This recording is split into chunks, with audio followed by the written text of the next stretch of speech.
Cosa Vostra. Quand j'étais chez France Télévisions, j'arrivais dans une soirée où je connaissais personne, tu dis que tu travailles chez France Télévisions, au bout de 10 secondes, tout le monde a un avis sur le sujet, te demande si tu connais Michel Drucker ou éventuellement Nelson Montfort. Puis, quand tu passes chez Infopro Digital, tu arrives dans la même soirée, tu connais personne, tu dis que tu travailles chez Infopro Digital, il y a moins de réactions, évidemment, sauf si tu commences à préciser les marques médias, les verticales que nous avons.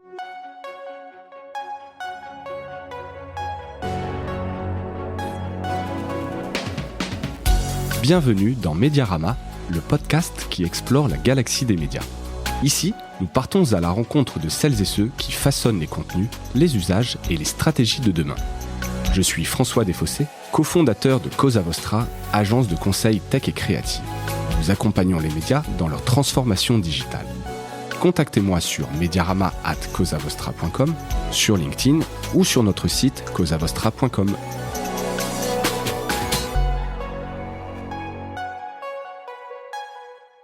Bonjour à toutes et à tous et bienvenue dans ce nouvel épisode de Mediarama. Je suis ravi aujourd'hui de recevoir Pierre-Nicolas du groupe Infopro Digital. Et ravi parce qu'en fait aujourd'hui on va passer un peu de temps à parler justement de la presse professionnelle. C'est un sujet dont on parle assez peu. On en parlait là en préparant un petit peu l'épisode. Dans les médias, c'est vrai que on voit évidemment tous les médias B2C, c'est des grandes marques et quand on parle dans les médias de presse, c'est assez systématiquement de la presse B2C. Donc là, je suis ravi un peu de mettre non pas dans la lumière parce que c'est quand même des groupes qui sont connus, mais qu'on parle un peu des problématiques de la presse pro. Avant donc de te présenter Pierre-Nicolas, juste l'épisode va être découpé en deux grandes parties. Donc cette partie un peu que j'introduisais où j'aimerais qu'on parle un peu des différences sur un certain nombre de sujets entre la presse pro et la presse B2C. Alors quand je dis presse pro, c'est aussi la presse B2B. Il y a plein de manières de l'appeler, mais c'est quand vraiment on s'adresse à des professionnels. Donc on va dérouler comme ça un certain nombre de points, puis tu pourras nous dire toi un peu quelles sont les spécificités de cette presse pro. Et dans la deuxième partie de l'épisode, revenir peut-être plus sur le groupe Infopro Digital, voir comment vous êtes organisé, puisque c'est peut-être le plus gros groupe de presse pro en France en tout cas, mais aussi pas dans le monde évidemment, mais vous êtes un groupe international avec plus de 3600 collaborateurs et près de 500 millions d'euros de chiffre d'affaires, donc c'est un groupe qui marche bien.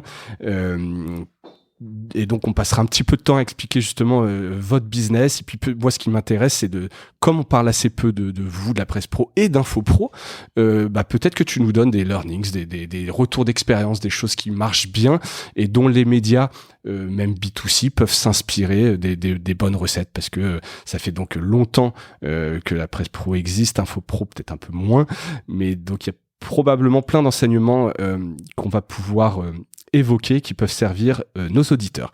Pierre-Nicolas, bonjour. Bonjour François. Merci de passer ce temps avec nous, c'est un vrai plaisir de t'avoir. Donc ton poste officiel chez Infopro, quand même pour le présenter, et c'est un sacré titre, General Manager et Publisher of la Gazette des Communes, Courrier des Maires, mais aussi General Manager of Media and Data Subscription Business Unit. Alors en bon français, qu'est-ce que ça veut dire en 2 secondes, ce que tu fais chez Infopro par rapport à ton titre, que les gens puissent te voir un peu qui tu es, puis rapidement ton parcours, parce que ça va nous permettre aussi pas mal de parler des différences dans les médias. Alors j'ai plusieurs casquettes chez Infopro. Je pilote tout d'abord toute la partie abonnement à l'ensemble des marques médias du groupe. On a une 40aine de marques médias B2B, comme tu l'évoquais tout à l'heure. On parle d'ailleurs plutôt de médias B2B que de presse, car on est protéiforme. Oui, évidemment, c'est plus qu'une seule corde à votre arc, le côté vraiment très presse, et c'est vraiment le voir par un petit bout de la lorgnette probablement. Donc ça, c'est une première casquette. Donc l'abonnement, c'est évidemment une source de revenus très importante pour nous chez Infopro. Et c'est la raison pour laquelle j'ai rejoint Infopro il y a 3 ans. Et j'ai une deuxième casquette qui s'est rajoutée l'an passé. Donc, je suis devenu le directeur de la Gazette des Communes et du Courrier des Maires, qui sont 2 marques médias qui s'adressent aux collectivités locales. Donc la Gazette des Communes, si tu as des amis autour de toi qui travaillent dans la fonction publique territoriale, en mairie, en département, en région, ils lisent quasiment obligatoirement la Gazette des Communes. Et le courrier des maires, comme son nom l'indique, s'adresse aux maires. Et plus récemment, j'ai également une nouvelle responsabilité sur le développement du business de l'emploi au sein du groupe, de l'emploi dans le public ou dans le privé.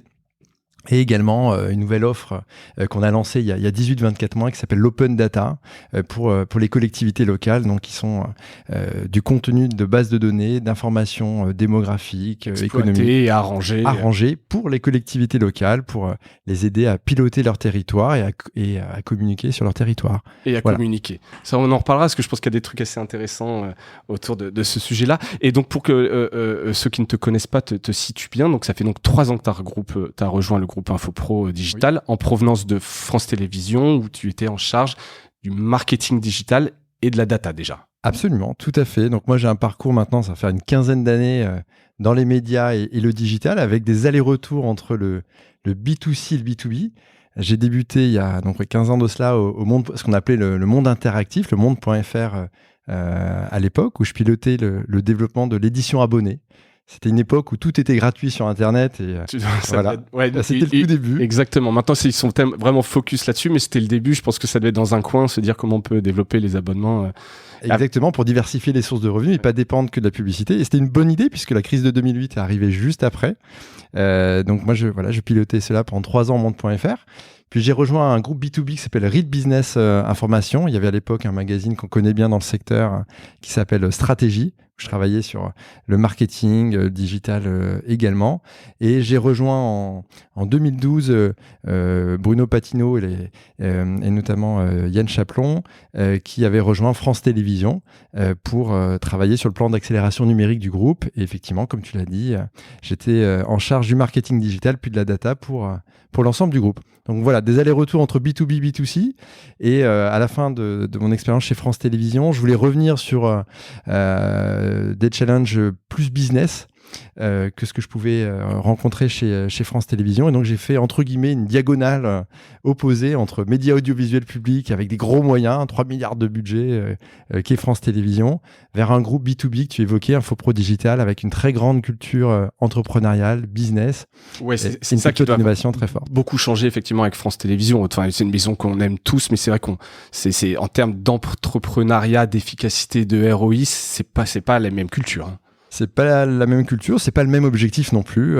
C'est un objectif de service à tous quand on est chez France Télévisions et quand on est dans un groupe comme Infopro, c'est une culture business, de développement de produits, d'innovation, avec toujours la satisfaction des clients et le développement de la marge derrière comme objectif. Et on reviendra sur Infopro. Et en fait, ce qui est intéressant, c'est que alors tu dis que tu voulais revenir et c'est tout le sujet de la discussion, c'est que quand tu dis que tu es au marketing digital chez France Télévisions, que tu vas chez Infopro Digital, et je force le trait exprès, tu vois, mais sur le papier, c'est pas hyper sexy en termes de. Alors, bon, il y a le sujet carrière etc. Mais tu te dis bon, c'est un peu obscur, c'est pas mais donc ils sont pas venus te chercher, c'est toi qui avais vraiment envie de retourner vers là. Alors, j'imagine tu as pris le temps de la réflexion évidemment parce que tu te dis en termes de carrière, est-ce que c'est bien, est-ce que c'est pas bien, comment ça va être perçu? Alors venir me chercher, en fait c'est toujours des histoires de rencontres. Il s'avère que Isabelle André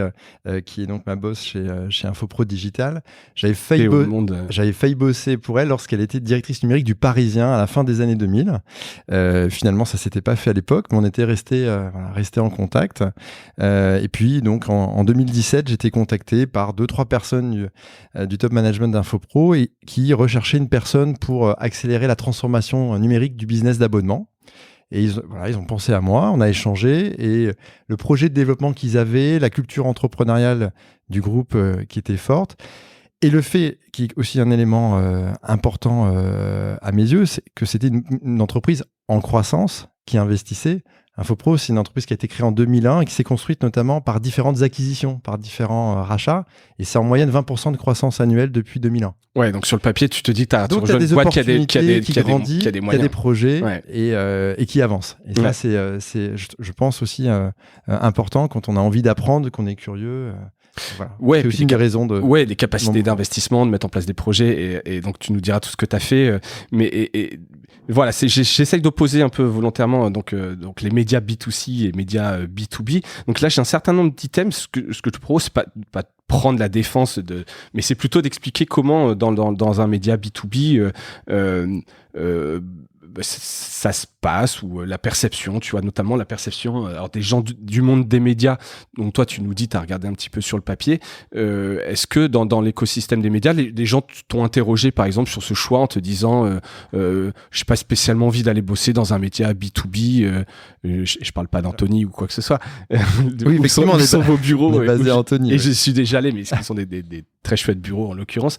Mais est-ce que tu penses dans le monde des médias, les médias B2B, c'est entre guillemets moins bien vu ou moins sexy pour aller bosser? Alors, si on répond du point de vue de l'ego sans strict, effectivement, quand j'étais chez France Télévisions, que j'arrivais dans une soirée où je connaissais personne, tu dis que tu travailles chez France Télévisions, au bout de 10 secondes, tout le monde a un avis sur le sujet, te demande si tu connais Michel Drucker ou éventuellement Nelson Montfort. Puis, quand tu passes chez Infopro Digital, tu arrives dans la même soirée, tu connais personne, tu dis que tu travailles chez Infopro Digital, il y a moins de réactions, évidemment, sauf si tu commences à préciser les marques médias, les verticales que nous avons. Donc, par exemple, le moniteur dans le BTP, si dans la soirée, il y a quelqu'un qui travaille chez Bouygues, Eiffage ou qui est architecte, à tous les coups, il connaît. Et là, tu vas pouvoir enchaîner. C'est ce qui nous est arrivé il y a 10 minutes avant, puisque exactement. Que ma femme dit le moniteur et architecte, et c'est une espèce de bible. Voilà. Donc, c'est vrai que et on a ça sur l'ensemble si tu veux, sur l'ensemble de nos marques médias. L'Argus de l'assurance, ça date de 1872, si je dis pas de bêtises. Donc, c'est vraiment un média de référence et qui a du vécu, et donc c'est là aussi la référence absolue dans ce secteur-là. Effectivement, c'est moins bling-bling peut-être sur le papier, mais après, dans les enjeux que tu rencontres en termes de développement de contenu, de business, il y a des enjeux qui sont pour certains communs au B2C, par exemple le développement du mobile, c'est un enjeu qui est commun. Le développement de l'écriture pour la vidéo, c'est un enjeu commun. Mais après, il y a des spécificités qui sont liées au niveau d'expertise des contenus que l'on produit, de la qualité de la data que l'on récolte. Ouais. Puisque évidemment on a des datas encore plus précises et donc qui ont plus de valeur. Et on est dans un écosystème qui est plus petit, plus étroit, plus homogène, et que l'on finit par connaître, j'allais dire, sur le bout des doigts quand on travaille dans un secteur. Sur le bout de la data, quoi. Sur le bout de la data, effectivement, quand on travaille dedans. Et là, tes lecteurs, tes clients, ton audience, mais en fait, tu les connais presque individuellement, si je puis dire. C'est pas une masse les 25, on dit pas les 25-34 ans quand on travaille dans un média B2B. Non, c'est des comptes que tu peux nommer. Ce sont des comptes, il y a des noms d'entreprises. Quand tu travailles sur LSA, la référence dans la grande distribution, tu sais qu'il y a des gens de Danone, tu sais qu'il y a des gens de Auchan, par exemple. Et donc, c'est finalement très incarné. Et ça, c'est super agréable. Tes clients, tu peux échanger avec eux directement. Et donc, il y a dans les boucles de feedback et d'aller-retour entre ce que nous faisons et ce dont nos clients ont besoin, je trouve une proximité qui est hyper forte et donc qui rend l'innovation super intéressante et hyper réactive. Oui, effectivement, ça, je vois. Tout à l'heure, tu me reprenais un peu sur le terme presse B2B, donc c'est peut-être l'occasion de parler de print versus digital. Est-ce qu'il y a la même trajectoire qu'on a sur le B2C? Alors j'imagine spontanément que oui, mais est-ce que les ventes du print se maintiennent? Parce que quand on est dans un média B2B, on parlait d'une bible, en fait t'as pas le choix quand tu t'abonnes au Minuteur et tu continues ton abonnement. Est-ce que vous avez le même phénomène de baisse drastique du print compensé par le digital? Si oui, sur le même calendrier, comment est-ce que tu compares un peu les deux? Effectivement, l'usage des médias, il ne change pas de nature lorsqu'on passe de sa vie personnelle, entre guillemets B2C, à sa vie professionnelle B2B. Donc, il y a des tendances qui sont communes. Alors, quand on parle de vente, chez nous, chez Infopro Digital, c'est plutôt d'abonnement parce qu'on ne vend pas au numéro. Donc ça, c'est par exemple un parti pris que nous avons. Même pour le print, on ne peut pas acheter au numéro, on est abonné ou pas abonné à ça, ces marques médias. C'est un choix. C'est un choix. C'est un choix qui est assumé. En même temps, ça n'aurait pas beaucoup de sens d'avoir non plus, j'imagine, un numéro moniteur dans un kiosque. Absolument. Donc ça nous économise aussi effectivement toute cette énergie sur la distribution dans les kiosques.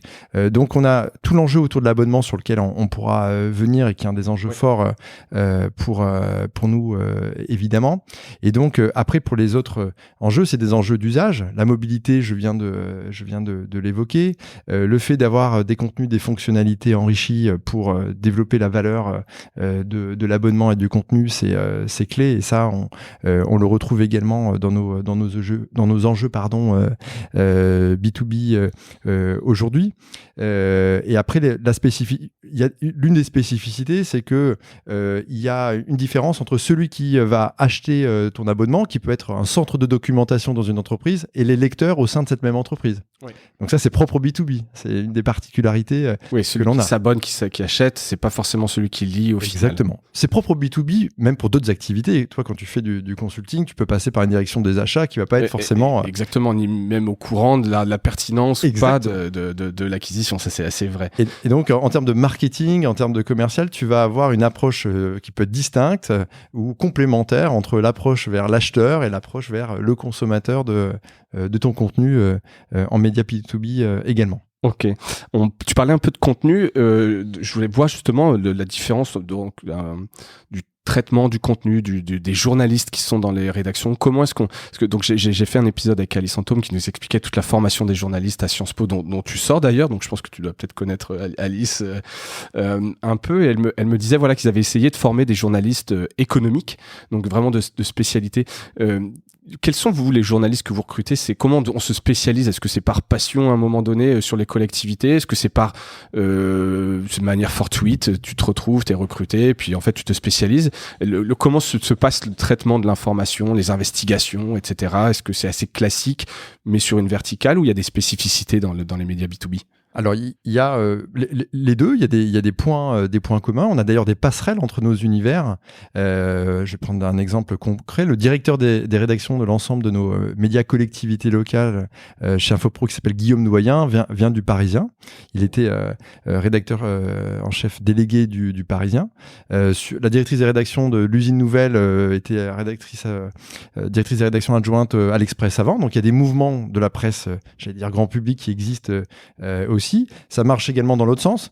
On a un certain nombre de journalistes qui parfois nous quittent pour aller aux Échos, ou plus récemment le rédacteur en chef de l'Argus de l'assurance qui a rejoint le média L'Opinion. Ouais. Donc c'est des mouvements qui existent. Pour répondre concrètement à ta question, donc on peut avoir des journalistes qui viennent du média grand public et qui vont nous apporter ça peut être un carnet d'adresses, la gestion d'une temporalité quand on est par exemple sur un hebdomadaire et qu'on vient dans notre hebdomadaire, donc cette capacité à gérer le flux de contenu. On peut avoir des gens qui viennent avec une expertise digitale plus forte. Et enfin, on a aussi des vrais experts. On a beaucoup de sujets qui sont liés à la réglementation, au juridique, quand on est sur le Moniteur, sur la Gazette des communes. Et on a aussi des profils de juristes qui travaillent avec une casquette juriste/journaliste. Qui savent écrire, mais qui avant tout savent décrypter cette réglementation. Exactement, ça c'est important. Et donc, il y a aussi... Vous allez chercher des expertises métiers aussi. On a besoin d'expertise métier, absolument. Le juridique en est une. Quand on est sur le champ de l'industrie, on a besoin d'avoir des journalistes qui savent comprendre un certain nombre de jargons scientifiques et qui savent parler avec un ingénieur de manière très concrète et qui savent aller en profondeur sur ces sujets-là pour pas être en survol. Sinon, on n'est pas crédible. Oui, et je pense que vous seriez vite démasqué parce que c'est des mecs qui sont aussi bons, voire meilleurs que vous sur ces sujets-là. Donc il faut être très très bon. Voilà, il faut être très très crédible. Donc on a tout type de profil et il peut y avoir de la navigation de la presse grand public à la presse pro. Et après peut-être un autre point, c'est que quand tu es journaliste dans des médias comme les nôtres, tu fais du texte, que ce soit du texte pour un magazine papier ou pour le digital, mais tu peux également faire de la vidéo. Nos journalistes animent des webinaires avec des inscrits, des participants qui sont en face. Ils animent également des tables rondes sur des événements physiques. Quand on peut en organiser, conférer la période actuelle. C'est un peu plus compliqué en ce moment. Parfois un peu plus compliqué en ce moment. Mais donc, ils ont aussi, je dirais, un métier qui est plus peut-être protéiforme que ce que l'on peut avoir parfois en médias grand public. Plus varié en tout cas. Oui, effectivement. Parce qu'en fait, quand tu as cette expertise et que tu es sur un média un peu communautaire que tu connais bien, etc., c'est beaucoup plus facile effectivement d'organiser tout ça parce que t'es pertinent, t'es connu, etc. T'es plus transverse en tout cas et puis je pense aussi que chez InfoPro, comme c'est dans votre ADN un petit peu cette diversification et d'avoir plusieurs services, spontanément tu passes de l'un à l'autre, d'un média à un autre, enfin pas d'un média mais en tout cas d'un service à un autre autour d'une marque. C'est comme tu dis, c'est un peu plus transverse. Et après, en complément, donc je te parlais de data et contenu, qui est propre au B2B. Donc, on a à peu près 300 journalistes dans le groupe et on a 400 développeurs. Donc, on est vraiment aussi un groupe qui travaille énormément sur la technologie, la data. Et quand on a du contenu aujourd'hui, ce n'est pas que du contenu édito, ça peut être du contenu serviciel, des fonctionnalités dans le cadre d'une offre d'abonnement. Ouais. Je vais être très concret. Quand tu es par exemple sur un média comme Le Moniteur, tu as une fonctionnalité qui s'appelle Indice Index, où tu vas retrouver la valeur du prix du béton, par exemple, à un moment donné, du ciment, et qui va permettre aux professionnels du secteur de faire leur facturation, de chiffrer avec une source qui sera établi. On va par exemple intégrer, je parlais du service Open Data tout à l'heure, cette brique fonctionnelle sur des indicateurs de démographie de ta ville, où tu peux te comparer ta ville de 10 000 habitants avec d'autres villes de 10 000 habitants, mais c'est intégré dans l'abonnement. Et là, c'est de la data, c'est du contenu, ça intègre l'offre d'abonnement et ça l'enrichit également. D'accord. Ouais, donc on est au-delà du simple contenu informatif en tout cas, ou d'investigation, etc. Il y a aussi ce côté référentiel. Exactement, qui est très important et qui crée de la différenciation et de la valeur en plus. Ouais, et qui est donc différent parce que ça se trouve pas a priori dans les médias grand public. T'as pas ces notions un peu de référentiel. Je sais, tu vois toujours un peu non pas d'opposer, mais de voir un peu les différences entre les deux. Donc le journaliste est quand même non pas plus sollicité, mais travaille sur des formes beaucoup plus variées de types de contenu. Pour aller dans le sens des comparaisons ou la mise en perspective que tu voulais faire sur le média grand public, moi, quand j'étais au Monde, la logique de base de données, c'était les archives du Monde. La réalité, c'est que personne consulte les archives. Ça, faut se le dire, parce que j'ai un nombre d'éditeurs souvent qui viennent pour des archives, etc. C'est dur de trouver un vrai sens ou un ROI à l'exploitation d'archives. Il faut arriver à les mettre en scène pour raconter une histoire à un moment donné. Donc, on veut parler de la crise sanitaire du moment et retrouver des papiers sur comment on la traitait, comment on traitait notre crise précédente à Hong Kong, par exemple. Ouais. Tu vois. Ouais, ça, donc, c'est notre manière de traiter de la donnée. Mais nous, c'est de la donnée vivante qui varie chaque jour. Quand on est sur des indices de prix, ça bouge tous les jours. Ouais. Et donc, évidemment, ça crée une force de rétention encore plus puissante. Très clair. Autre sujet, alors qui est peut-être plus anecdotique, mais sur les réglementations RGPD, de ce que j'en sais, je suis absolument donc pas un expert, mais c'est que je crois que tu peux, sur les données professionnelles, tu es un peu plus libre que sur des données de particuliers. Est-ce que et donc la RGPD a été un vrai sujet, tu vois, tout ce qui a été fait autour des cookies, recherche machin, à passer au-delà du cookie, etc. Est-ce que c'est un vrai sujet, la RGPD, dans le monde professionnel ? Alors oui, c'est un vrai sujet. On a également nommé un DPO, on a également une CMP qui a été mise en place. Donc on a une réglementation. Développée en interne, la CMP ? Non, on a pris une CMP du marché qui a pignon sur rue. Et alors, il y a quand même des spécificités. On est peut-être un peu moins contraint, si on peut dire, puisqu'on peut prospecter sur des produits et des services auprès d'une cible donnée si le produit et service est en relation avec l'environnement, l'activité professionnelle de la personne. Et que tu envoies sur son mail professionnel. Nous, on va dire les choses très clairement, un mail @gmail.com ou @orange.fr nous intéresse très peu. Oui. Ou peu. Parce que tu ne sais pas où il travaille, tu ne sais pas qui il est. Effectivement, nous, on est B2B. Donc, si tu nous donnes une adresse Gmail, alors, il y a des exceptions. Dans l'univers de l'artisanat, par exemple, on peut avoir des gens qui sont à leur compte. Oui, ils n'ont pas tous leur nom de domaine. Donc, il y a des exceptions. Malgré tout, la très, très grande majorité de nos bases de données email sont sur l'adresse pro. Et c'est ça qui a de la valeur. Et par conséquent, quand tu es sur l'adresse pro, là, tu es en B2B. Et donc, tu as, je ne sais pas si c'est une souplesse, mais tu as en tout cas ce contexte professionnel qui te laisse une place un peu plus grande pour prospecter. Malgré tout, il faut permettre aux gens de se désabonner s'ils le souhaitent. S'ils veulent supprimer leur nom d'une base de données, il faut pouvoir le faire. Donc, on a eu des cycles de formation pour tous les collaborateurs, collaboratrices du groupe, comme il y a pu y en avoir dans d'autres médias. Mais on a effectivement ces particularités-là qui existent malgré tout. Ouais. Autre sujet, la publicité. Donc, je faisais le constat, mais probablement très candide que vu la qualification de votre audience, puisqu'on parlait de médias communautaires, on parle vraiment de vertical, tu as forcément un ROI plus facile à trouver puisque vraiment tu t'adresses à une cible très homogène, donc c'est plus facile à vendre. Donc est-ce que c'est facile de vendre de la pub en B2B ? Alors, si tu dis ça à nos commerciaux, ils te diront que rien n'est jamais facile à vendre. Et c'est grâce à leur talent, évidemment. Rien n'est jamais facile à vendre, notamment dans la période actuelle. Pour répondre à ta question, évidemment, du fait de la qualification des informations que nous avons, nous dégageons une valeur et donc un bénéfice possible pour notre annonceur plus fort, qui est renforcé. Donc, ça nous permet de commercialiser et de défendre une commercialisation à des prix qui peuvent être. Est-ce que le CPM, il y a un CPM plus élevé en moyenne oui. B2B ? Oui.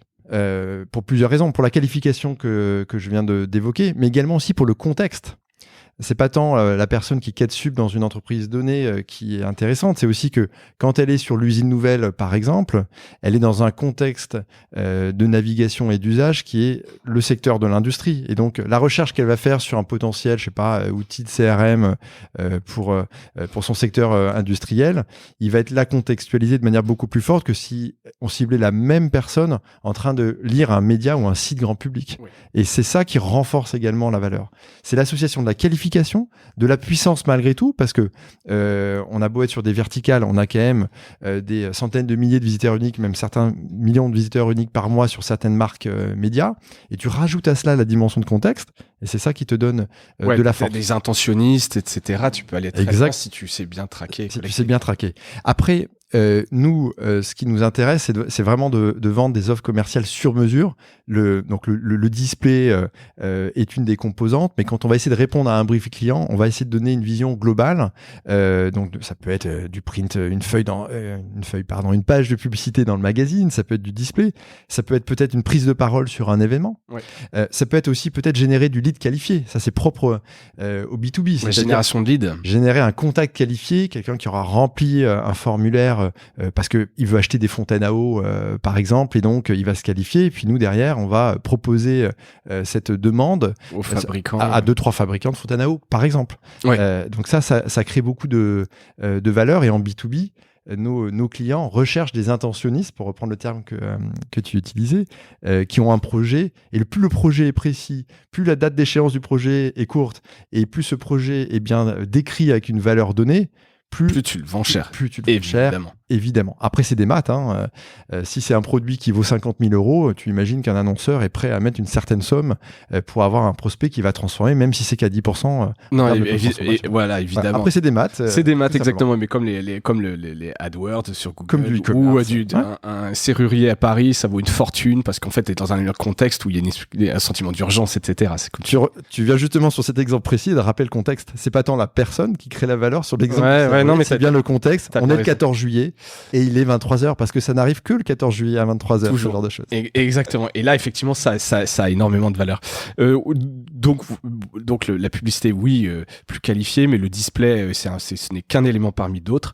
Et une des spécificités quand même des médias B2B que j'identifie assez bien, et c'est un de mes chevaux de bataille, c'est sur la diversification, évidemment. Alors, j'avais fait cet épisode avec Pierre Signano du Monde, c'est le groupe Le Monde, donc évidemment on attend d'eux et ils le font, ils ont une diversification qui est assez formidable, mais beaucoup d'éditeurs cherchent encore des modèles de diversification. J'avais parlé, il y a eu pas mal de fails aussi mais j'ai l'impression, vu de l'extérieur, que dans les médias B2B c'est très naturel la diversification. Alors tu l'évoquais un petit peu, mais on sent que c'est beaucoup plus facile et beaucoup moins de gêne.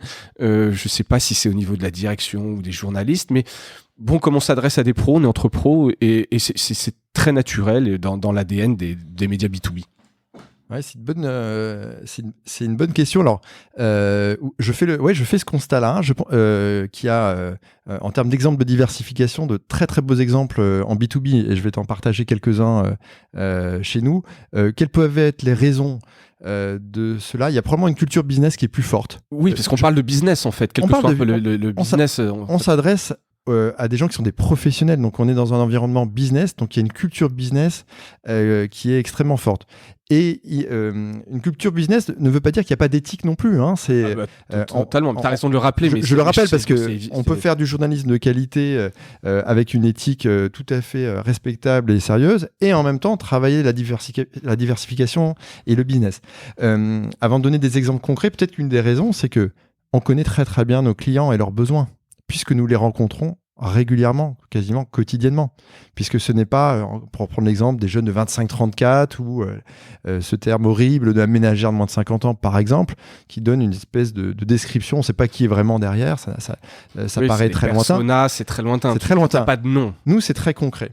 Alors, pour revenir sur la question sur la diversification, pour décrire la stratégie de diversification, on parle du modèle de la pâquerette ou la marguerite, c'est comme tu veux, si tu t'y connais en fleurs. En gros, il y a le pétale au milieu qui est le contenu, la base de données, qu'on a, les informations qu'on a sur les personnes et les informations, les données au sens large.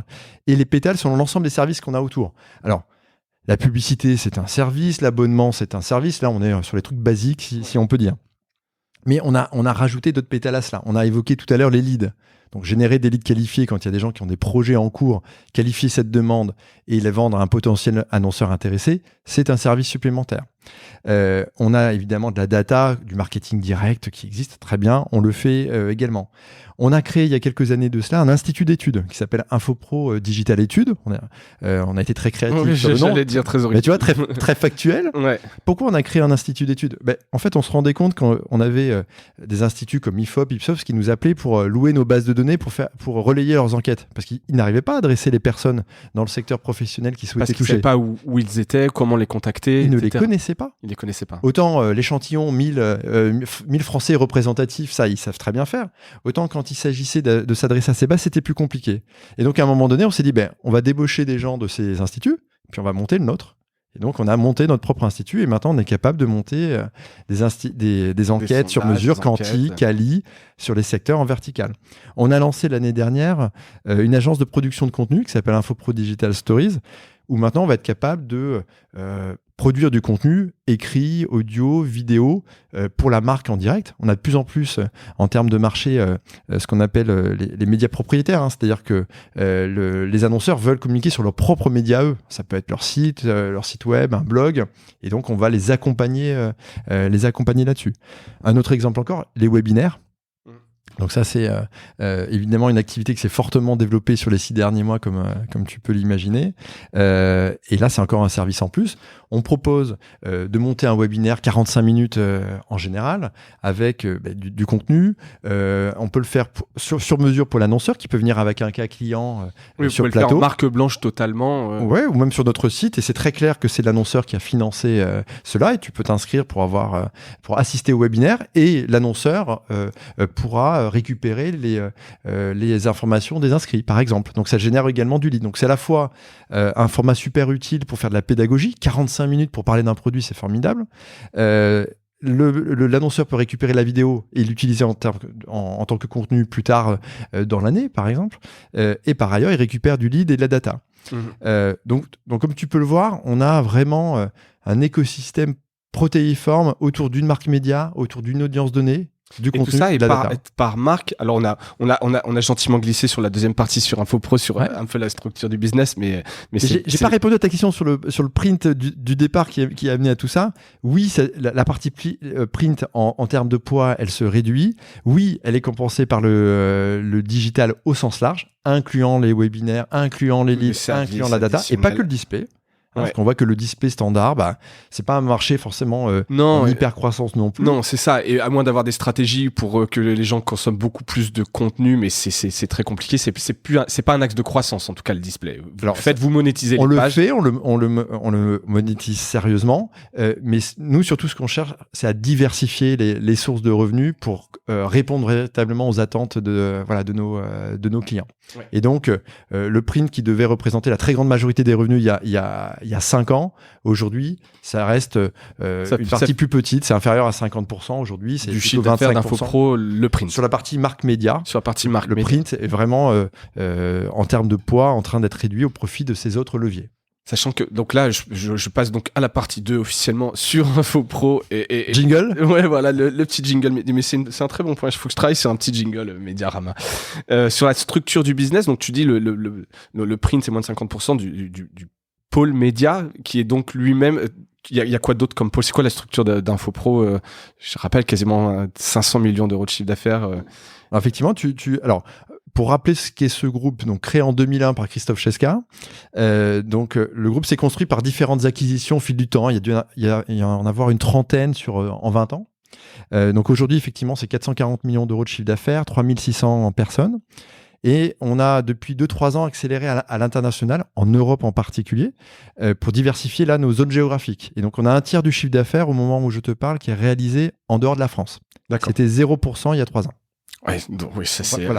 On est vraiment dans une logique maintenant aussi d'acquisition d'entreprises qui sont positionnées ailleurs sur le marché européen mondial. Quand il y a le choix, c'est toujours plutôt une croissance externe, une acquisition, plutôt que de partir de zéro. On fait les deux. On a une culture entrepreneuriale, on peut revenir sur la culture après, mais notre culture entrepreneuriale nous amène soit à faire des acquisitions, c'est vrai que c'est un des marqueurs forts de ce groupe, mais aussi à lancer des projets from scratch. Le service Open Data que j'évoquais tout à l'heure, on l'a créé nous-mêmes. Ouais. La DMP, nous, on l'a créé nous-mêmes, par exemple. Ok, ça c'est intéressant. Donc on a des choses évidemment qu'on a fait nous-mêmes. Pour répondre à ta question sur la structure du business, voilà, pour être très concret, aujourd'hui le business média qu'on appelle Information and Insights, c'est le terme corporate quand on l'utilise, c'est 38% du business. À côté, on a 47% du business qui est porté par tout ce qui est data, lead et logiciel. On a aussi ces activités-là qui ne sont pas forcément liées aux marques médias d'ailleurs, qui peuvent être à côté. Et on a une activité de salon professionnel qui pèse pour 15%. Donc on est super diversifié en termes de lignes de revenus. Et donc en termes d'activité. Et après, en termes de modalités de revenus, c'est intéressant, notamment dans la période actuelle, c'est que 61% du chiffre d'affaires global vient des business d'abonnement. On peut être abonné à du média, on peut être abonné à du logiciel, on peut être abonné à des produits de data, par exemple. Oui, de recevoir de la data à jour, exactement, tout à fait.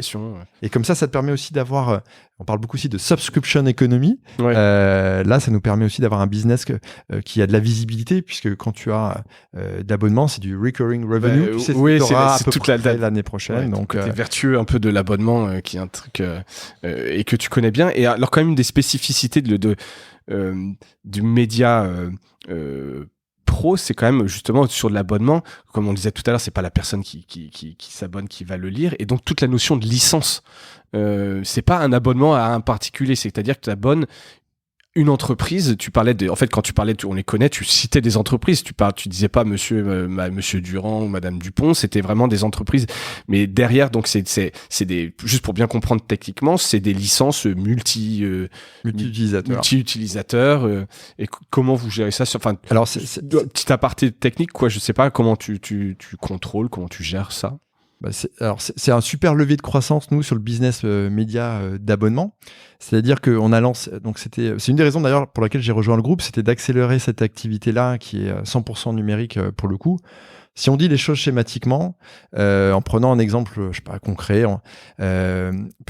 avant, on avait par exemple pour le magazine LSA dans la grande distribution, Danone qui avait 5 abonnements. Je prends un exemple fictif au niveau des chiffres, mais juste avec des vrais noms pour être concret. Donc imaginons qu'avant, il y avait 5 abonnements à 300 € pour 5 membres de la direction générale de Danone à LSA, pour être très schématique. Et donc 5 fois 300, 1500 €.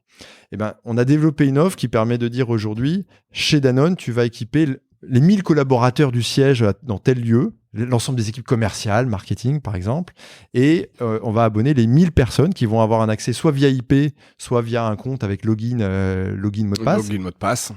Et un prix évidemment qui sera un prix plus élevé, mais largement dégressif au regard du nombre d'utilisateurs. À l'utilisateur. Et donc, cette technique-là nous a permis de... Mais genre, pardon, mais genre vraiment, si avant c'était 1500 pour, donc tu disais 5 personnes, et que là d'un coup t'en équipes 1000, mais tu vas le vendre, au lieu de le vendre 1500, tu vas le vendre genre quoi, 3000 ou 50 000? Parce que c'est plus du tout les mêmes ratios. En fait. Après, je comprends la logique. Bien sûr, c'est plutôt le deuxième chiffre que tu as évoqué, c'était plutôt d'aller chercher des dizaines de milliers d'euros pour défendre la valeur évidemment du contenu. Hein. Il ne s'agit pas de donner le contenu. Ouais. Je vais te donner un ratio. Je ne vais pas forcément pouvoir parler en valeur absolue, mais cette stratégie de licence qui a un objectif premier qui est d'élargir aussi le taux de pénétration du nombre de users payants. Puisque dans l'exemple que je viens de te donner, avant il y avait 5 users payants Danone.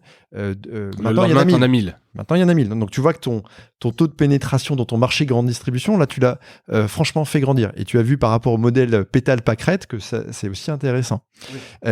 Et nous on a renforcé la qualité de service auprès de cette entreprise-là, puisque maintenant l'information libre circule plus librement. Et le deuxième point, c'est le panier moyen, évidemment. Et ce panier moyen, on l'a multiplié par 3 sur les clients qui sont passés en mode licence. Donc, on leur offre ce service supplémentaire aussi avec une facturation unique. Ça me permet de faire la boucle avec le fait que côté acheteur, parfois tu avais des acheteurs qui avaient 10 exemplaires dans le siège dans la zone A, puis 15 dans la zone B. Et nous, on arrive avec une proposition de facturation unique, des users centralisés avec un tarif dégressif. Ça serait quasiment que digital. Et c'est 100% digital. On conserve pour celles et ceux qui le souhaitent des numéros papier, évidemment. Oui. Évidemment. Pour 5 personnes peut-être. Peut-être, s'ils en veulent un peu plus, on en donne plus. Ouais. C'est vrai que dans le milieu B2B, le magazine papier est aussi associé parfois à du statut. C'est quelque chose que tu pourras parfois observer. Ceux qui ont le magazine papier, c'est ceux qui sont les dirigeants ou les dirigeantes. Donc, donc ça reste... qui traînent négligemment sur le bureau. Par exemple. Bon, après, qui sont lus aussi, j'imagine. Bien sûr, on a une circulation qui est de x5, x6, x7 en fonction des titres. Mais en tout cas, ça, c'est un exemple concret qui est super intéressant de défense de la valeur et d'enrichissement de la valeur par le contenu. Et après, il y a un autre exemple qui n'est pas sur les licences, mais qui est en termes de philosophie qu'on a mis en place en 2018, qui est le fait de dire qu'un abonnement 100% digital, là je parle plus de licence, mais d'abonnement individuel classique, qu'un abonnement 100% digital, donc sans le magazine papier concrètement, aujourd'hui chez nous, très majoritairement, dans la majorité des marques médias, il est au même prix que l'abonnement digital plus le magazine papier. Ouais, ça c'est un signal fort. Et ça c'est un signal très fort, ça veut dire que nous, la valeur, c'est le contenu. Ouais. Et donc le mode de consommation, c'est OK. Il n'y a pas beaucoup d'éditeurs en presse grand public qui veulent faire ça en disant c'est juste une option que tu coches ou pas, mais ça change rien et je t'envoie le papier. Nous, c'est OK. La valeur, c'est le contenu. Donc le mode d'usage, pour nous, c'est une autre question. Mais le travail de production de contenu ou de service, et puis dans l'exemple que je t'évoquais tout à l'heure avec les indices, ils sont sur le numérique, ils ne sont pas sur le papier. Pourquoi faudrait-il vendre 4 à 5 fois moins cher une offre 100% numérique ? Non, mais je suis d'accord.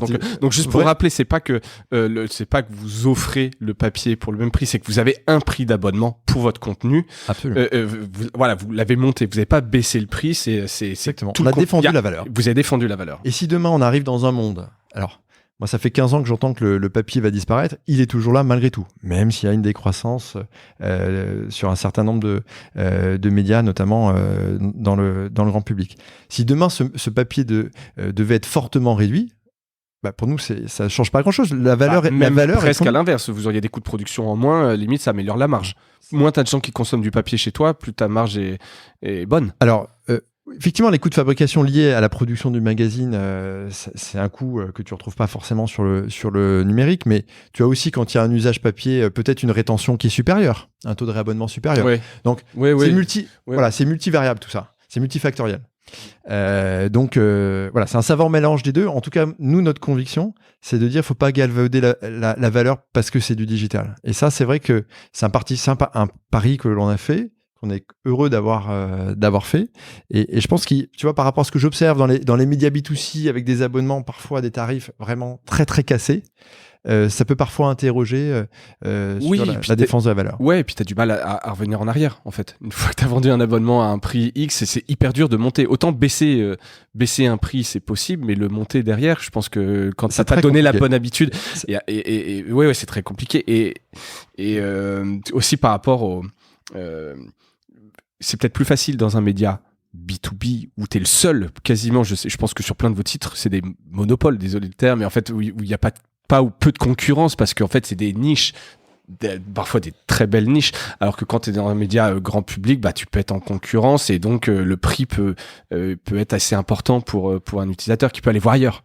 c'est vrai. C'est vrai, malgré tout, je me souviens, alors ça fait un peu l'ancien qui va raconter une expérience de 2007-2008 quand j'étais au Monde. À l'époque, il y avait l'édition abonnée Monde.fr à 6 € par mois. Ouais. Et en 2007, avec la directrice marketing de l'époque, Elodie Buron-Foss, on avait décidé de créer une nouvelle offre qu'on a appelée édition abonnée premium à 15 € par mois, dans lequel on a transvasé, si je puis dire, le journal électronique et le Monde en PDF qui était dans l'édition abonnée, et on l'a mis dans l'édition abonnée premium, en plus de l'édition abonnée. Et donc, on a retiré cet élément-là, qui est un élément fort, de l'offre à 6 € par mois. Ben, la très grande majorité des abonnés ont switché, ils sont passés à 15 €.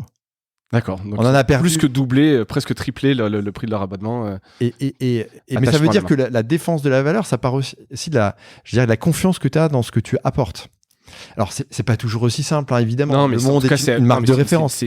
Mais il faut quand même se dire que si tu galvaudes trop ton prix, tu t'exposes à un moment donné à un risque à terme de ne pas pouvoir le augmenter. Et c'est, je crois, un sujet vraiment sur la politique d'abonnement des médias. C'est le quotidien. c'est des choses dont on parle tous les jours avec les éditeurs. Mais effectivement, donc vous avez été assez fort là-dessus pour toujours défendre un peu cette valeur. Donc là, on a parlé un peu de la structure de business.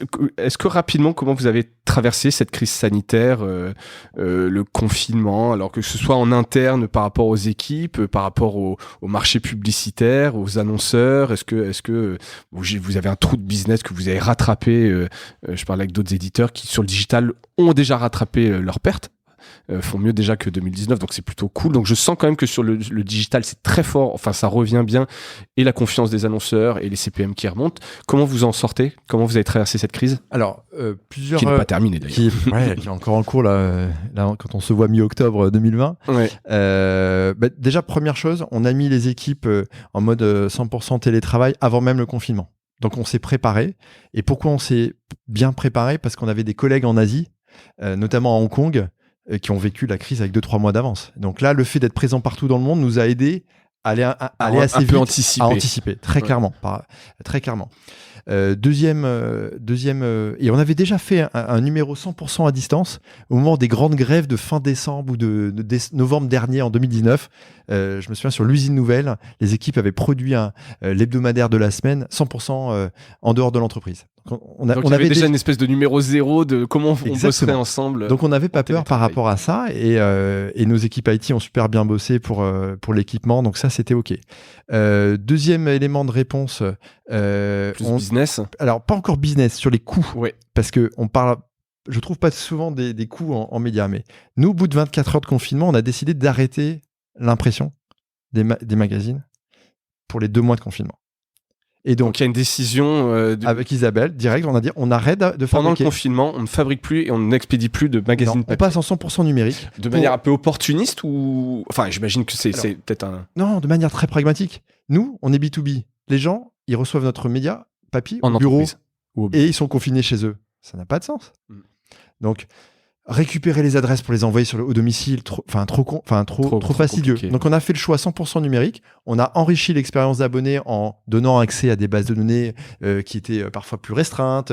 On a enrichi le contenu qui leur a été proposé. Avec des services que vous avez additionnels par ailleurs sur des périodes. Exactement. Voilà, pour remercier de leur confiance nos clients abonnés. Et on a tenu comme ça. Et ça nous a permis, par exemple, au niveau de la ligne du bas, des coûts, de gérer ça. Donc ça, c'est quand même, en termes de culture, moi, j'ai trouvé ça super qu'on puisse décider aussi rapidement. Puis c'est une grosse décision. Enfin, je veux dire, tu as plein de groupes où je sais pas, où tu pourrais pas prendre cette décision rapidement ou vite, 24 heures. Ou faire un truc, certains le font, en 24 heures, c'était décidé, c'était acté, tout le monde en place. Et expliquer et partager aux rédactions aussi, c'était pas forcément évident, mais tout le monde a compris, tout le monde s'est mis en ordre de marche. Même pas de PDF de mise en page à ce moment-là. On a gardé la maquette et qu'on a. C'est vraiment juste l'impression, la fabrication, et l'affranchissement et l'envoi. Donc ça, mais on a gardé les maquettes. Ça, on voulait garder, on voulait pas qu'il y ait de rupture de service par rapport à ça. Après sur l'abonnement et après j'enchaîne sur la pub. On a fait des formats courts, off 3 mois. Off télétravail. Donc j'ai cassé le prix, j'ai divisé par 3 ou 4 en fonction des offres. Et donc on allait chercher des abonnés court terme qu'on n'avait pas forcément, mais on les a pas fait à 1 €. On les a fait à prix de l'abonnement divisé par 4 si c'était pour 3 mois. D'accord. Juste des offres courtes. Offre courte pour vous amener jusqu'à l'été. Et pas de... Parce que tu sais, il y a eu beaucoup de médias qui ont ouvert leur paywall pendant le confinement. Alors certains, parce qu'ils pensent que c'était vraiment important, cette mission d'information, d'autres par opportunisme, et peu importe, tout est lié. Mais vous décidez que cette information a de la valeur, on est ancré là-dessus, et on fait des offres courtes parce que c'est intéressant, mais il n'y a pas de remise. On n'a pas fait open bar, pour être très concret. Ouais, voilà. On n'a pas fait open bar, pour les raisons que je t'évoquais tout à l'heure sur la valeur. Alors, certains articles très liés à des consignes sanitaires très précises, en mode bien commun, ok, Ouais, ça on l'a laissé ouvert. Ouvert. Mais après, l'analyse de ce qui se passait, les implications, les conséquences, ça c'est du contenu réservé à nos abonnés. Donc ça, on a gardé le paywall malgré tout. On a ouvert de manière très spécifique, mais on a gardé notre stratégie de contenu réservé aux abonnés avec paywall. Et ça nous a permis d'aller chercher ces abonnés courte durée et qu'on est en train de réabonner au moment où je te parle. Oui, parce que j'imagine que c'est des gens que t'en bases, et puis après, vous avez toute votre machine de guerre, entre guillemets, comment tu les récupères. Absolument. Et donc, c'est des gens qui n'étaient pas abonnés, que vous avez trouvés où, quelque part. On les a trouvés. Alors, la chance qu'on a, c'est comme on est des marques de référence sur nos secteurs, on a eu nos audiences numériques qui ont explosé avec le confinement. Oui. Malgré tout, donc il y avait plus de personnes qui venaient sur le Moniteur, il y avait plus de personnes qui venaient sur Usine Nouvelle, il y avait plus de personnes sur la Gazette des Communes, donc ça nous a fait un entonnoir avec à convertir. Un lead à data, quoi. Voilà, exactement, un lead à data. Donc c'est comme ça qu'on a bossé sur la partie abo. Sur la partie pub, on a des chiffres effectivement en progression sur la partie digitale, comme tu le dis là, avec des inventaires qui ont aussi augmenté avec les audiences qui ont grandi.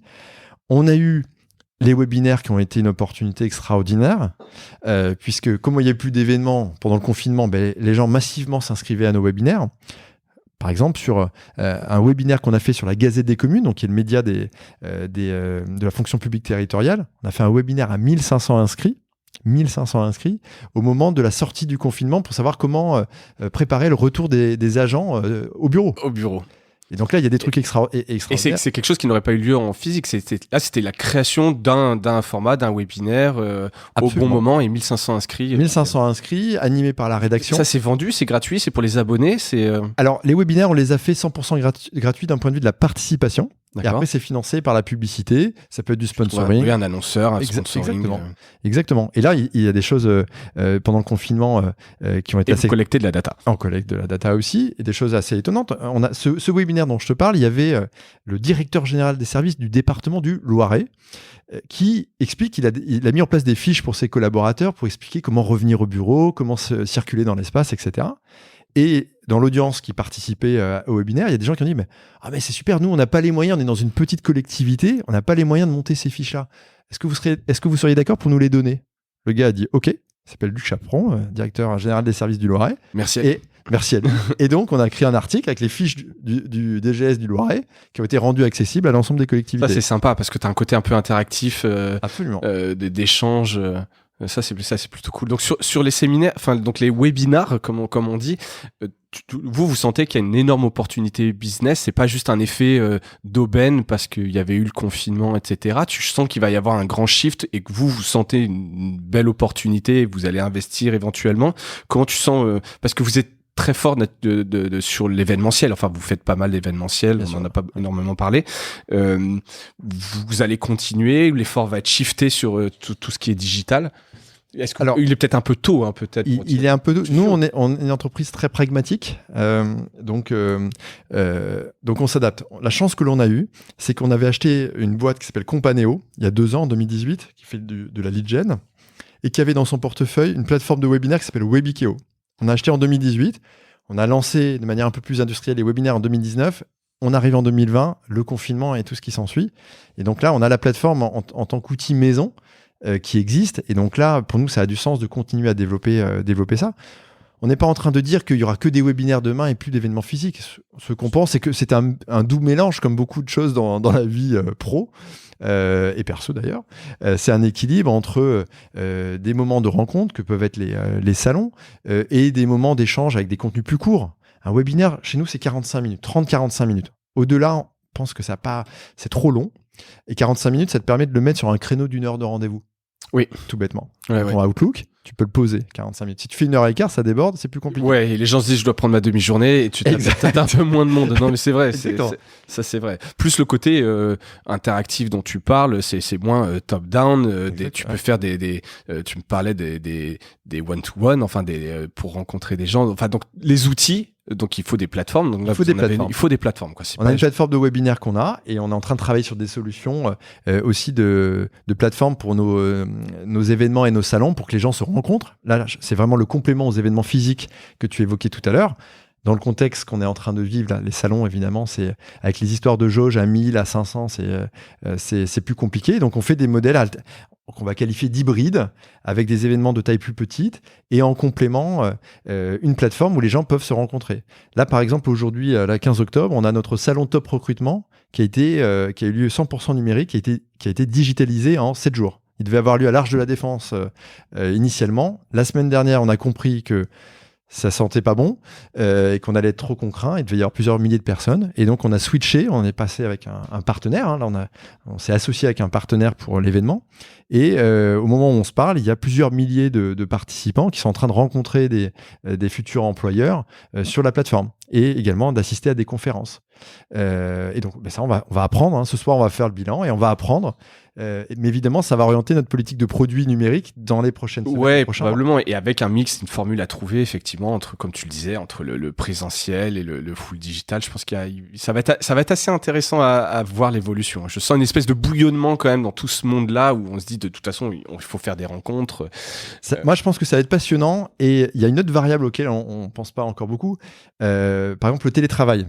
Tu me disais que tu habitais à Bordeaux tout à l'heure. Ce qui veut dire que quand tu reviens sur la région parisienne, pour les 2-3 jours peut-être par semaine que tu reviens dans cette région parisienne, tu as envie de rentabiliser tes rendez-vous. Oui. Et donc, il n'est pas improbable. Il n'est pas improbable que quand tu reviens physiquement, tu as envie d'avoir des rendez-vous physiques les plus optimisés possibles avec les personnes qui t'intéressent dans un minimum de temps, avec un certain confort, bien sûr. Et ça, un salon, un événement physique peut tout à fait remplir ce cahier des charges-là.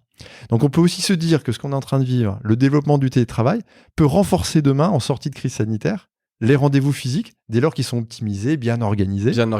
Et tes 10 rencontres de bonne qualité en une journée, tu peux les faire. Et tu en auras encore plus besoin probablement demain si tu viens que 2 jours par semaine à Paris et que le reste de ton temps, tu es dans un autre lieu et que tu travailles à distance. Ouais. Bon, là, je fais une projection de sortie de crise. Mais c'est intéressant parce que je pense qu'il va y avoir plein d'initiatives et que ça peut être effectivement un modèle. Donc ça, à suivre. Mais je pense que vous êtes bien placé là-dessus. Je vois le temps qui passe et on a plein de sujets, mais en même temps, c'est que c'est intéressant. On parlait de culture d'entreprise. Tu me disais, vous aviez 200 développeurs, c'est ça ? 400 développeurs.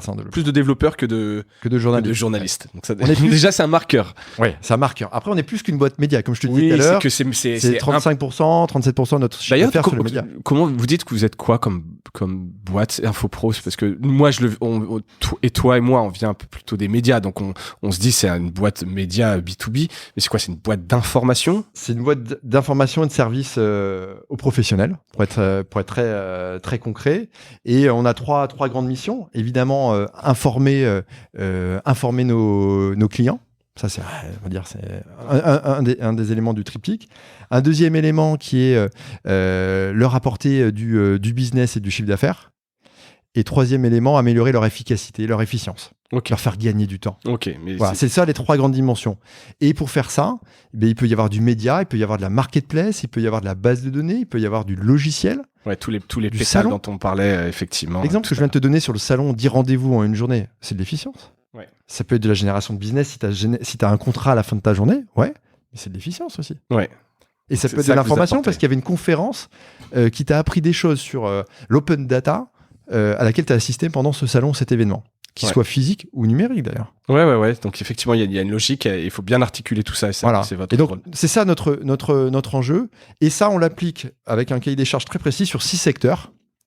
Le BTP, on l'a dit, l'industrie, l'automobile, l'assurance, la grande distribution et le secteur public. Et on est là-dessus. Et sur ces 6 secteurs, ça fait à peu près 80-85% du PIB. Voilà. Vous les avez bien choisis. Voilà, on les a bien choisis. Et là-dessus, on développe, on innove avec des produits et services des différentes familles de produits que je viens de t'évoquer pour répondre à ces attentes-là. Très clair. Donc, je revenais un peu sur les tech internes. Vous faites beaucoup de tech interne. En réalité, vous faites beaucoup de choses en interne. Donc, il y a la croissance externe, des acquisitions. Mais après, c'est la culture de faire en interne. Tu disais que vous aviez développé votre propre DMP. C'est quand même pas donné à tout le monde. Je pense que je crois que j'ai pas d'exemple d'éditeur qui a développé sa DMP. Écoute, on a une culture du do it yourself qui est très forte. Qui est très forte, tout simplement. Alors, c'est pas valable forcément sur tous les sujets, mais tu vois, malgré tout, là, sur les questions de plateforme pour monter des événements digitaux, bon, on travaille avec des solutions qui existent sur le marché, mais on réfléchit actuellement à se dire, si c'est un enjeu durable, vaut mieux qu'on sache faire nous-mêmes avec nos devs maison et si demain c'est un actif fort, il faut qu'on sache le maîtriser de A à Z. Oui. Donc c'est ça, c'est de tester avec quelqu'un éventuellement, et puis si vous sentez qu'il faut pérenniser, que ça peut être une ligne de revenus, vous investissez ce qu'il faut pour devenir soit propriétaire de la tech, soit maîtriser en interne. C'est tout à fait ça, c'est tout à fait cet esprit. En fait, c'est très lié à la culture. Il faut quand même avoir des tailles, tu vois. Enfin, je trouve ça évidemment très cool de maîtriser en interne, mais c'est quand même pas donné à tout le monde. Enfin, il faut quand même avoir une certaine taille critique pour se dire j'ai en interne des développeurs etc. et qui peuvent maîtriser, maintenir tout ça quoi. Il faut une taille critique, il y a quand même un effet comme ça de taille, sinon tu es obligé d'un peu dépendre des autres. C'est vrai, oui, ou il faut tout de suite avoir ton modèle économique ou tes premiers clients que tu as signés, et alors même que tu es en train de monter le truc. Ouais. Tu vois, c'est encore une autre manière de voir, de voir les choses. Bien sûr. Quand on a monté notre outil d'open data, on a commencé par voir qui serait prêt à signer dès le départ et pourquoi.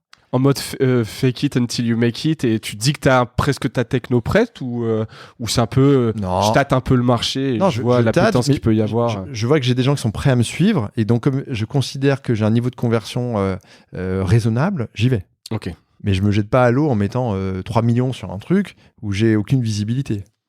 Parce que ça arrive dans les j'ai quelques exemples, et là évidemment je ne citerai personne, mais c'est pas notre culture. Ça vous arrive pas? Vous avez pas eu des fails? Est-ce que tu peux parler de fails chez InfoPro? Parce que là c'est vrai qu'on dit plein de belles choses et je pense qu'elles sont assez vraies, il y a une vraie belle réussite, mais il y a des fails qui vous ont servi d'ailleurs en apprentissage derrière comme toujours, mais depuis ton arrivée ou notoires, qui ont traumatisé tout le monde. Je réfléchis là sur des fails énormes. Des titres que vous avez dû arrêter. Alors, c'est des titres qu'on a arrêtés. On en a arrêté quelques-uns parce que le marché n'était pas suffisamment grand, et donc à un moment donné, on a fait le choix de réintégrer le contenu dans une autre marque réceptacle potentielle. Ouais, une nouvelle verticale dans un magazine. Bien sûr, ouais. C'est exactement par exemple ce qu'on a fait pour Paysage et Actualité, qui était sur les paysagistes, qu'on a intégré le contenu sur cette thématique-là plutôt dans le moniteur, ouais. Parce que c'était plus compliqué sur ce média isolé. Donc, on sait prendre décision d'arrêter les choses quand ça va pas. On en a su arrêter aussi parfois des salons qui fonctionnaient pas. On a une culture de la marche assez forte, et donc c'est ça qui nous aide à prendre les décisions. Donc quand ça coche pas les cases, on arrête tout simplement, ou on redimensionne. Oui. Et ça c'est en permanence. Il y a évidemment des choses que l'on réussit pas. Et on a d'ailleurs une culture qui accepte cela. On ne sanctionne pas l'échec dès lors que on a fait preuve de transparence, que s'il y a des mauvais signaux qui apparaissent, on les a fait remonter, on les a partagés, on les a explicités. Oui, tant que tu caches rien, que tu t'es donné les moyens. On s'est donné les moyens, ça n'a pas fonctionné. Cet événement, il marche plus. On l'arrête, et puis on communiquera sur le fait qu'on l'arrête. Donc ça c'est un travail, je dirais, permanent, mais c'est permis aussi parce qu'il n'y a pas de sanction de l'échec. Voilà, dès lors qu'on a appris des choses et qu'on a su arrêter les choses. Si tu veux à un moment donné aussi faire que les gens testent et innovent, il faut qu'ils puissent échouer. Sinon, c'est le pire. Si tu sanctionnes en fait un peu l'échec derrière, les gens n'oseront plus rien faire. Oui, moi je partage totalement cette vision-là et cette conviction-là. Et assumer le fait de arrêter quelque chose qui ne fonctionne pas. Ouais, j'ai parfois souvent vu à l'extérieur, dans des expériences précédentes, des choses qui durent trop longtemps. Ouais, dans les startups, ce qu'on appelle un peu la startup zombie, où en fait, t'oses pas tuer ton projet, mais c'est un zombie. Il se passe rien, il se passe rien, quoi. Voilà. Faut avoir le courage à un moment donné d'arrêter des projets parce que ça marche pas. Et ça fait partie. Et même Google en arrête. Oui. Des boîtes leaders, je pense qu'ils auraient été plus de projets, même que des projets sont devenus successful. Ouais. C'est clair. Et nous, c'est pareil. Top, on arrive vers la fin de cet épisode, Pierre-Nicolas.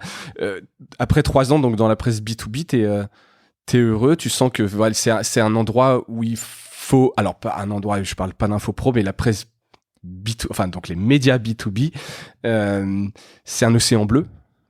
Bah, je pense qu'il y a par exemple, par rapport à l'écosystème, si on compare à l'écosystème B2C, tu as des gros acteurs comme Google, Facebook, que tu as quand même moins en frontal. Donc, tu as quand même une liberté peut-être plus grande sur ton marché. Alors, tu parlais de monopole, c'est peut-être un mot un peu fort. Mais ouais, c'était un peu pour provoquer, mais en tout cas, vous êtes sur des niches et il n'y a pas de place, en fait. Il y a d'autres acteurs. Dans certains cas, il y a évidemment d'autres acteurs qu'on respecte tout à fait, évidemment. D'ailleurs, on dit souvent dans l'entreprise qu'on respecte tous nos concurrents parce que peut-être qu'un jour, on pourra être amené à les racheter. Donc, c'est ce que j'allais dire. J'allais dire, je sais que vous voulez racheter, je voulais pas te provoquer, mais oui, ça peut. C'est une question de culture et c'est aussi une culture par rapport à ça de l'humilité. Moi, je pense que c'est un secteur qui est passionnant parce qu'il est protéiforme. Alors moi, je viens du digital, donc tout ce qu'on peut faire, l'exemple sur la digitalisation des événements, c'est quand même super excitant. Ah non, c'est super excitant. Est-ce qu'on va arriver à avoir des qualités de rencontres et de l'efficacité des rencontres comparables ? L'outil peut aider. Comment il peut aider ? Comment tu fais la complémentarité avec le physique ? Moi, je trouve ça absolument passionnant. Je vois énormément de possibilités de développer les logiques d'usage de contenu et de les adapter à différents formats. Et ça, c'est quand même passionnant. Et puis, il y a plein de passerelles avec d'autres métiers, les marketplaces, le business des leads. Donc, pour des gens qui ont un goût, une appétence forte pour tout ce qui est contenu usage et un goût pour le business très fort, je trouve qu'il y a dans ce secteur média B2B au sens large des opportunités importantes. Et après, 2-3 chiffres clés quand même qu'on n'a pas partagés, c'est que la communication, le marché de la com en France, tu mets tous les grands médias, la radio, la télé, tu mets les salons dedans, tu mets les annuaires, l'affichage, c'est 32-33 milliards d'euros. Le B2B, c'est 3 milliards, dont 1,5 million, c'est les salons. Donc, c'est quand même 10% du marché, dont on parle quasiment jamais dans les magazines ou les spécialisés. Jamais. Non, c'est vrai. À part toi, tu vois, c'est pour ça que j'ai accepté avec plaisir ton invitation, c'est qu'on en parle très peu. Même les revues spécialisées en parlent très peu. C'est quand même 10% du marché. Alors après, il y a Mediapro qui fait votre pub et en fait, le problème de nom. J'ai tapé Mediapro sur internet et tu sais que l'actualité sur le foot. Ah oui. Le choix du nom, je suis désolé pour eux, mais là, Mediapro va être squatté. Les 10 premières pages de Google vont être squattées. T'as raison. Ça le fait pas, effectivement. Et donc t'as quand même un marché qui existe pour faire des choses intéressantes parce qu'il faut quand même rappeler l'économie. À un moment donné, s'il n'y a pas de marché en face, tu peux rien faire. Ouais. Donc c'est quand même 3 milliards d'euros en France. Dans le monde entier, le B2B, le marché B2B, là, c'est 100 milliards. Donc la France, c'est 3% du total, ce qui est le même poids qu'à la France, dans le PIB de la France par rapport au pays du monde. C'est dans le même truc. Ouais. Donc tu as de quoi faire.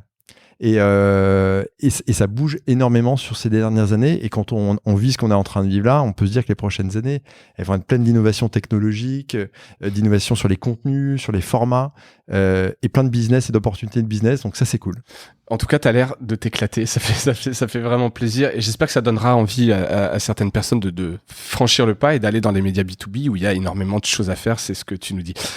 Pour terminer cet épisode, peut-être la petite question que j'aimerais mettre en place un peu gimmick. Quelle est, selon toi, Pierre-Nicolas, l'innovation, la tendance qui va prendre de l'ampleur dans les 12 prochains mois ? Qu'elle soit B2B ou B2C, là, je te laisse carte blanche, quelque chose que tu as vu et que tu attends, que tu appelles de tes voeux. Je vais peut-être être un peu redondant par rapport à ce que j'ai dit juste avant, mais cette question de comment tu arrives à recréer de l'événement et du lien de qualité et qui va être capable d'avoir les super plateformes, les super produits pour faire ce matching entre ceux qui veulent raconter des choses, ceux qui veulent acheter, je pense que c'est une des grosses tendances ça va être 2021. Ça va être une des tendances majeures sur laquelle les grands acteurs médias au sens large ont des choses je pense à faire, à regarder dans les 12 prochains mois. Je te suis là-dessus, assez volontaire. Et ben donc on suivra ça ensemble. Merci Pierre-Nicolas pour cet entretien, ce temps, c'était évidemment hyper intéressant. Merci pour l'invitation, François. Mais écoute, c'était un plaisir. Merci à vous qui avez écouté cet épisode jusqu'au bout. On se retrouve très vite pour un prochain épisode et d'ici là, portez-vous bien. À bientôt. Merci d'avoir écouté cet épisode de Mediarama. J'espère qu'il vous a plu. Si c'est le cas, abonnez-vous pour ne rater aucun épisode, parlez-en autour de vous et laissez-moi un commentaire sympathique sur Apple Podcast, ça m'aide à remonter dans les classements. N'hésitez pas non plus à le partager autour de vous, chaque nouvel auditeur intéressé est une victoire. Si vous avez besoin d'un accompagnement tech et créatif, que ce soit pour votre stratégie de présence en ligne, la refonte de votre site ou encore l'obtention d'une subvention, n'hésitez pas à me contacter à l'adresse mediarama@causavostra.com. À bientôt!